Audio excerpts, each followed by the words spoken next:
quarto, ó. Ah. São dois meninos, né? O Brody e o Brooke. Eles estavam sozinhos no quarto brincando. Até que um deles se aproxima da cômoda. Olha lá. Colocou o bichinho de pelúcia em cima, né? Aí vem o outro e começa a abrir as gavetas. E olha só o que os dois fazem, gente. Eles resolvem subir, claro, nas gavetas. Ali eles alcançam, né? É real e é assustador, né? Por sorte, um deles, maiorzinho, sabe, parece, escapa, que estava na gaveta de cima ali, e começa a procurar o irmão que ficou embaixo do móvel. Ele olha, não entende bem aquele fio ali, aí ele pensa um pouco. Esse quarto aí, obviamente, tinha uma câmera de segurança, né? Aí ele tenta desligar ali o negócio, não consegue. Aí ele resolve subir ainda em cima da cômoda. Aperta no menininho. Do lado contrário, ali, ó. Teve uma sorte ali que tem uma gaveta que não fechou. Nossa. E tá segurando o corpinho do menino lá. Aí ele vai olhar, olha como é que faz, quer dizer, ele não entende isso, o menino tentando se livrar lá, né? Aí parece que tudo vai piorar quando ele sobe lá, mas aí o menino vem e ele, na sua ingenuidade, tenta empurrar o móvel, levantar o móvel para ver, quer dizer, nossa, ele ficou pensando ali para ver como é que resolve isso.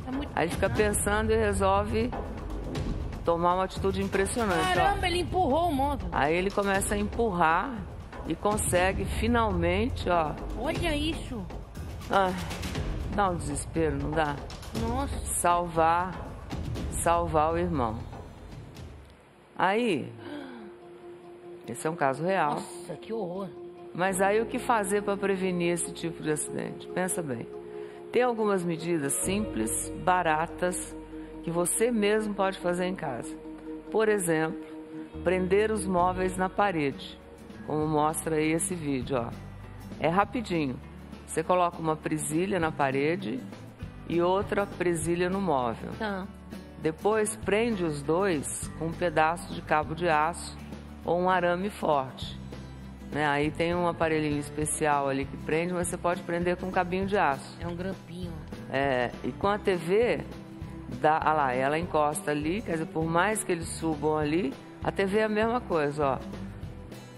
Você vai prender a televisão direto na parede. E aí você usa um cinto, como se fosse um cinto de segurança. Bacana, hein? Para prender o aparelho no móvel, aí fixa o móvel à parede, né? Quer dizer, o móvel está fixado à parede e você prende a TV prende no móvel. A televisão no móvel, né? A mãe dos gêmeos americanos do vídeo que nós mostramos disse que depois do acidente fez isso para evitar novos acidentes, né? Ela teve uma sorte danada, né? Aqui no Brasil, o Inmetro, que é um órgão que cria normas para produtos e serviços, lançou em outubro do ano passado a campanha #FixAí, né? Que incentiva as pessoas a fazerem a mesma coisa, para tentar, inclusive, mapear melhor as ocorrências, né? O órgão fez uma pesquisa entre julho e agosto do ano passado e 93% dos entrevistados disseram que já viram crianças, quem não viu, né? Escalando móvel. Pois é. E 77% disseram que tinham conhecimento de casos de acidentes porque o móvel ou a TV caiu sobre as crianças. Que isso. Então, tem algumas dicas simples, nós pedimos, porque os acidentes vão muito além disso, né? Nós pedimos para o Paulo Coscarelli, que é engenheiro e faz parte da divisão de vigilância do Inmetro, vir aqui e dar algumas dicas para a gente, como é que a gente faz para tomar conta das nossas preciosidades dentro de casa. Oi, Paulo, bom dia. Como é que vai, Ana? Tudo bem? Bem-vindo. Obrigado. Nós até montamos aqui um cantinho da casa aqui, para que você nos alerte aqui a respeito de algumas coisas, né? Uhum. Vocês são responsáveis por, na verdade, ver aquela coisa com relação à criança, enfim, né? Se o brinquedo está dentro das normas. Eu soube, inclusive, que alguns anos atrás vocês tiraram do mercado uma série de brinquedos que tinham um tamanho pequeno, que a criança podia engolir, Sim. que podia ter um problema qualquer. Uma das principais atividades do Inmetro, Ana, é cuidar da segurança de produtos que são comercializados aqui no Brasil. No caso da televisão, não, porque é imprevisível, não é? Aí, no caso, cuidado, Você não só estabelece normas, como você também orienta os consumidores, os pais, as mães, os cuidadores Vocês de crianças. fazem campanha para isso, né? Sobre riscos que nós temos dentro de casa. Né? Essa campanha que você mencionou, que foi lançada no ano passado, na verdade não foi nenhuma iniciativa só do Brasil. O Brasil, representado pelo Inmetro, foi um dos 25 países que se juntaram a essa campanha. Então nós tivemos 25 países que durante uma semana promoveram campanhas de orientação especificamente sobre esse risco do tombamento de imóveis. Porque o número é absurdo, assustador, né? né? Sem necessidade nenhuma. Os números são assustadores e você mostrou as imagens, né? As imagens, elas são desesperadoras, né? Esse vídeo que viralizou nas redes sociais desses gêmeos, do irmão tentando salvar o outro, é o que acontece diariamente no mundo inteiro. E aqui no Brasil, como a gente não tem dados, como você mesmo mencionou, passa-se por um risco desconhecido, né? Que às vezes a gente não dá nem tanta importância, né? A gente acaba, de uma maneira incorreta, avaliando que aconteceu nos Estados Unidos, mas isso não acontece aqui. Isso passa até por uma questão até cultural também. Você sabe que eu fiquei impressionada com esse alerta aqui que você deu pra gente, que eu comecei o programa hoje já colocando lá na minha bancada 2 pedaços de presunto com uma bateria entre eles. Olha que feio. E eu vou deixar lá até o final do programa para ver nesse tempo, que é 1h30, 1h e pouco de programa, o que vai acontecer lá. Aqui a gente tem 3 situações. É o mesmo presunto, né?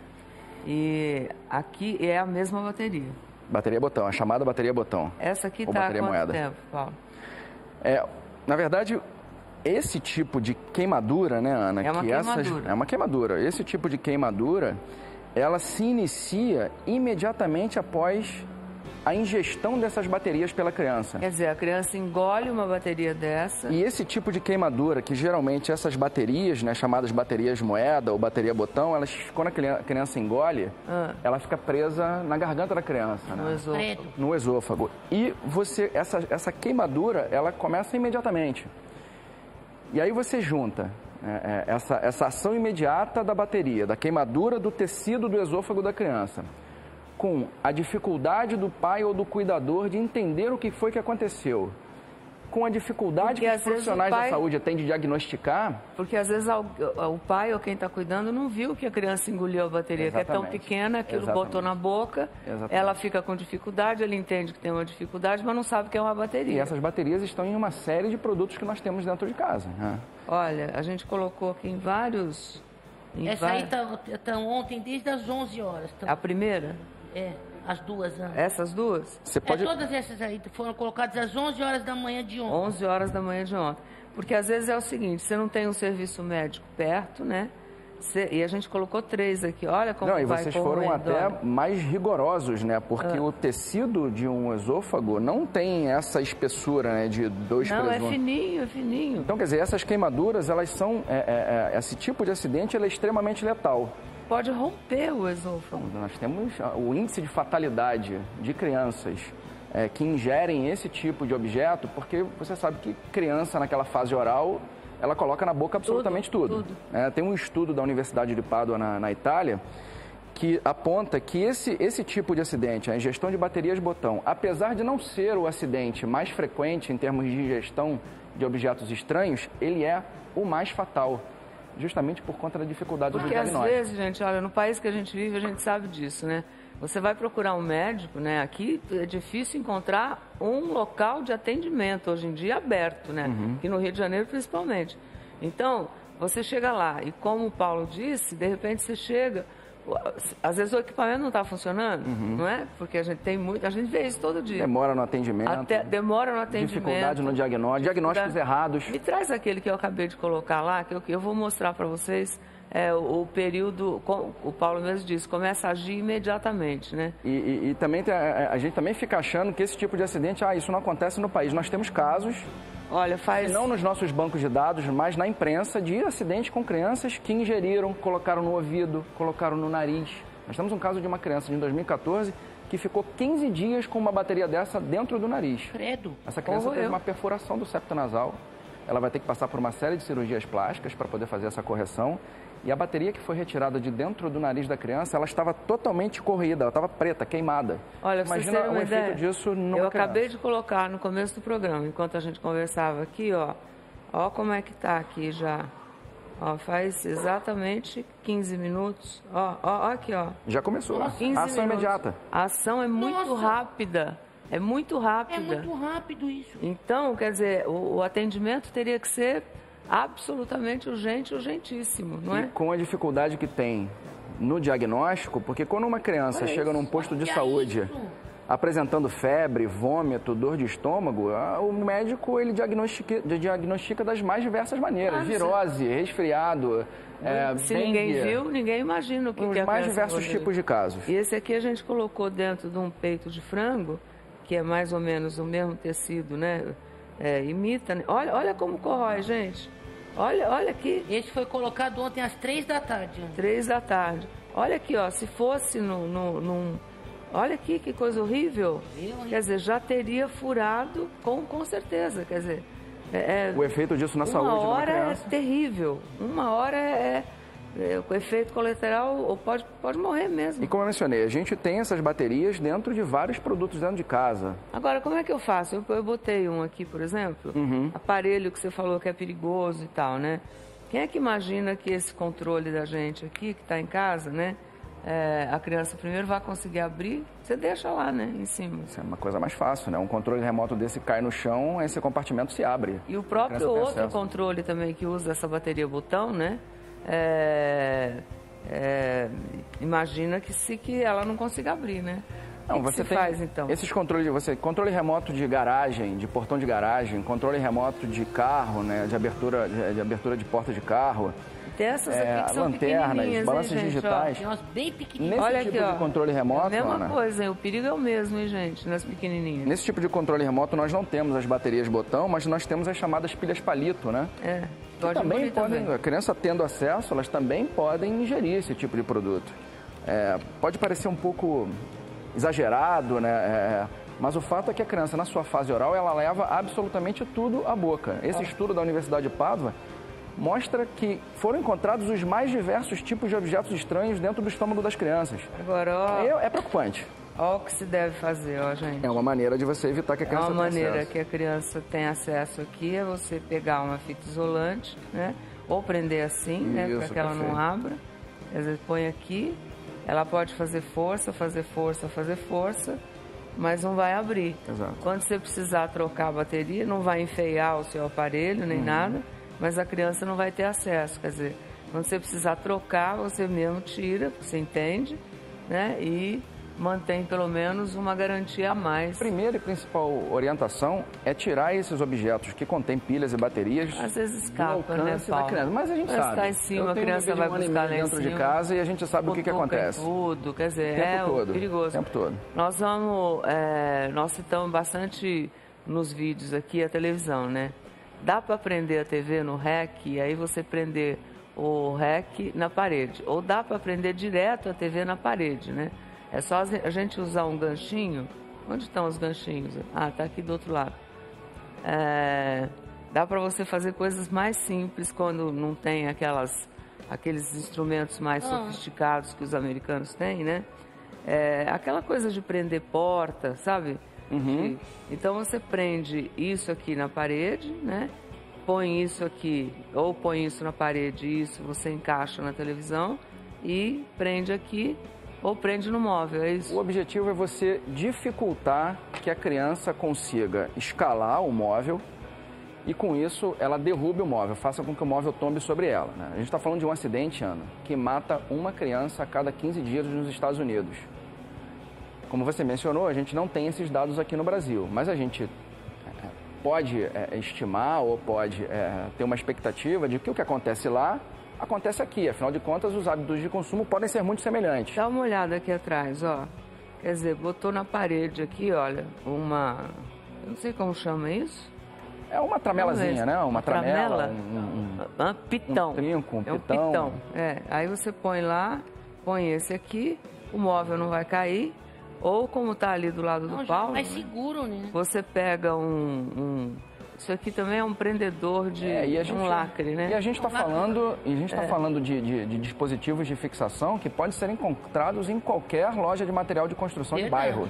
Ó, né? você bota o lacre. Uma abraçadeira, um pitão. Né? Um pitão, uma abraçadeira, fecha ali. Ou mesmo pode colocar uma corda, olha, caso você não tenha, não ache na sua cidade, né? Uma corda forte, né? Então você vai ter muito menos chance de que a criança tenha acesso aqui à televisão. E também, né, você evita que ela abra as gavetas para usar as gavetas como degrau, colocando esses dispositivos de travamento da gaveta das portas. Ah, você que a gente viu no vídeo, ali.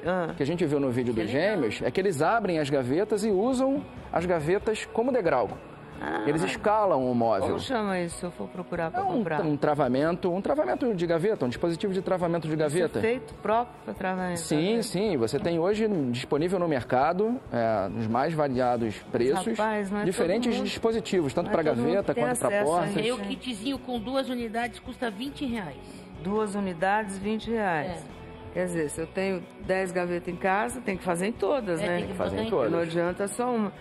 Tem que fazer em todas. As portas de armários, enfim.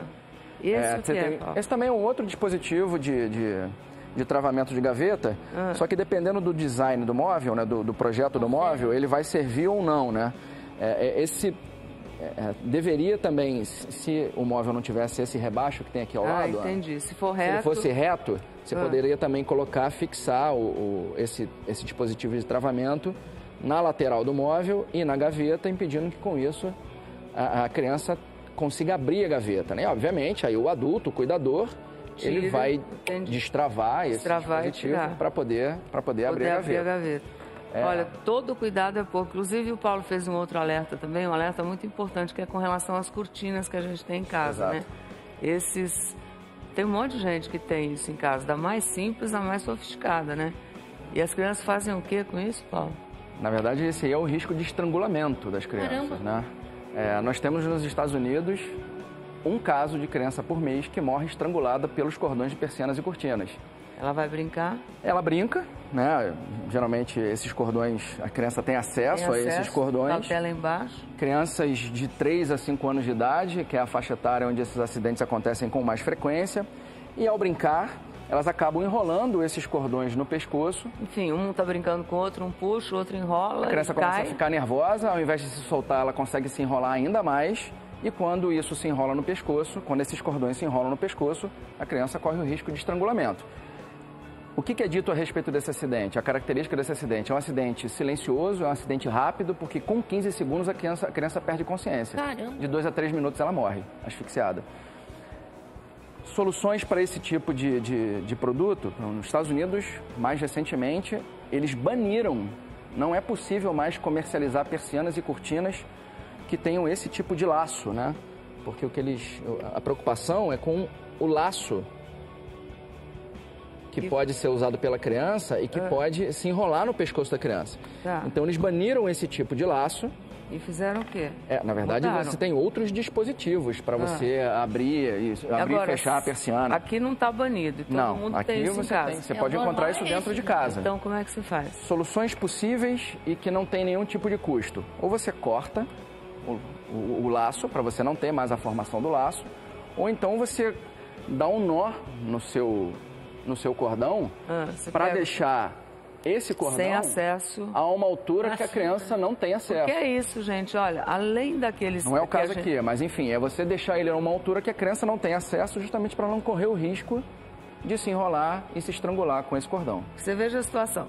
Além desse aqui que você puxa, né, para abrir, para fechar e manter lá a sua casa ventilada, tem esse aqui que em alguns modelos, como esse, ficam soltos aqui embaixo, né? Porque permite que essa persiana vá até o chão. E aqui no caso a gente ainda tem uma dupla situação de risco, porque é uma persiana instalada próxima a um móvel. Ainda que a criança, vamos supor que nós tenhamos dado nó nesse cordão e a criança resolve subir. Exatamente. Né? Se a criança subir e estiver aqui, aí danou-se tudo. Então, foi o que o pai do pequeno Enzo comentou na matéria, né? Ele até então não tinha uma preocupação com o posicionamento dos móveis, cortinas e persianas. Obrigado. Ele não tinha até então uma preocupação em que lugar colocar os móveis. É uma preocupação que nós temos que ter em casa, principalmente se nós temos crianças. Persianas colocadas próximas a berços infantis, Persianas colocadas próximo a móveis, mesmo, né? permite que a criança, ainda que você tenha tido cuidado de colocar o cordão numa altura em que a criança não tem acesso, se essa persiana está instalada próximo ao móvel, ela consegue subir no móvel e ter acesso ao cordão. Agora, o fogão sempre foi o grande vilão, né? Por isso que a gente montou ali o fogão também. E falou, ó, cuidado, a criança pode se queimar e pode mesmo, né? Sim. Agora, ele como risco, assim, da criança abrir a porta do forno e subir aqui, mesmo com ele desligado, para ela tentar fuçar em panela fria. Não estou falando de fogo agora. Precisaria prender o fogão na parede também? O fogão, assim como os móveis e as TVs, também são os vilões na questão dos tombamentos. Ah, é? Sim. Eles não com a mesma frequência que os móveis e as TVs, mas os fogões também entram na categoria de produtos que podem tombar sobre as crianças e causar lesões até mesmo fatais. A criança ela pode abrir uma porta de forno, só que a criança não tem que ter acesso à cozinha. Ah, mas como é que vai fazer, gente? Vai trancar a cozinha?